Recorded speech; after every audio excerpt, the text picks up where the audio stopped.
The trolley problem. Would you kill one to save five? Hey everyone, welcome back to Anything Moral.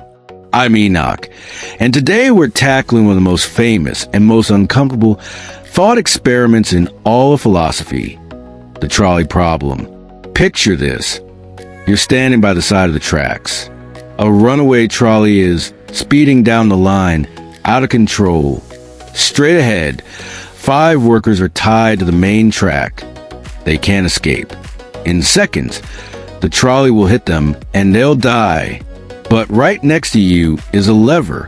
If you pull it, the trolley switches to a side track. On that side track, there's one worker. He'll be killed instead. The 5 are saved, but one dies. Do you pull the lever, or do you do nothing? Let the 5 die, but keep your hands clean? This dilemma was first introduced by British philosopher Philippa Foot back in 1967. She used it to explore tough questions about right and wrong, especially around abortion and the idea of double effect. Meaning, is it okay to cause harm if your main goal is something good? Most people, when asked, say yes, pull the lever. Save 5 lives instead of 1. It feels like the greater good. Utilitarianism in action. More lives saved is better. But hold on, because philosophers didn't stop there. They twisted it to make us squirm. Shift to more intense tone. Now imagine you're not at a lever. You're standing on a footbridge over the tracks. The same runaway trolley is coming toward the 5 workers below. No side track this time. But next to you is a very large man. Let's call him the Fat Man. He's leaning over the railing. If you push him off the bridge, his body will fall onto the tracks and stop the trolley. The 5 workers live, but the Fat Man dies. Crushed. Would you push him? Same math. 1 life versus 5. But surveys show most people say no. They won't push. Even though the outcome is identical to pulling the lever, actually using your hands to kill someone feels completely different. It feels wrong.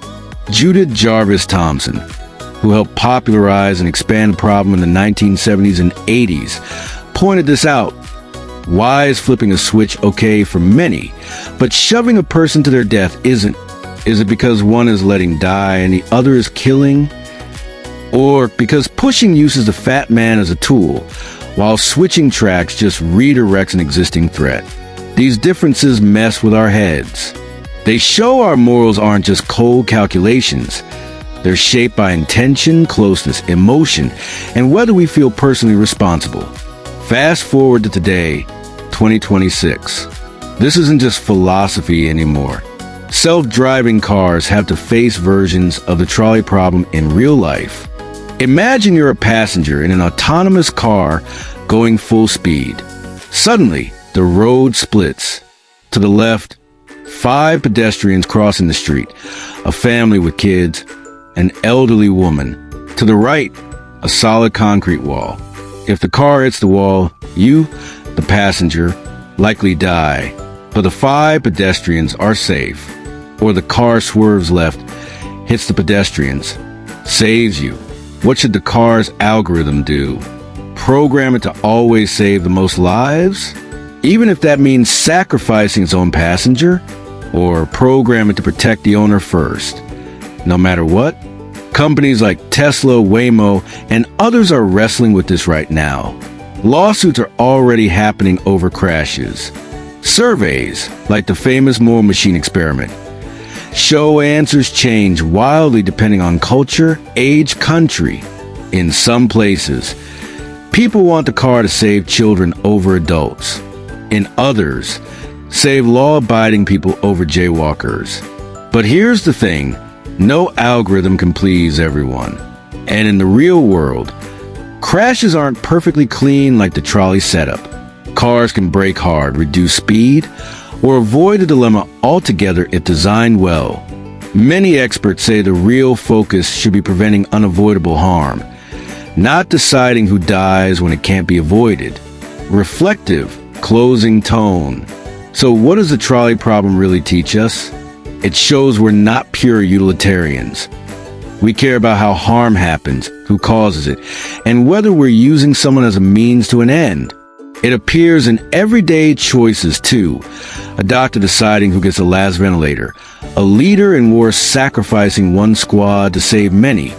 Even small lies to protect someone. The problem doesn't give easy answers. It forces us to look at our own hearts. So tell me in the comments, would you pull the lever? Would you push the fat man? If you owned a self-driving car, how would you want it programmed?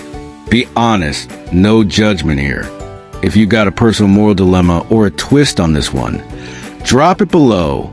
I might use it in a future video. Like, subscribe, hit the bell so we keep digging into these hard questions together. This is Anything Moral, where we don't shy away from the tough stuff. See you next time. Peace.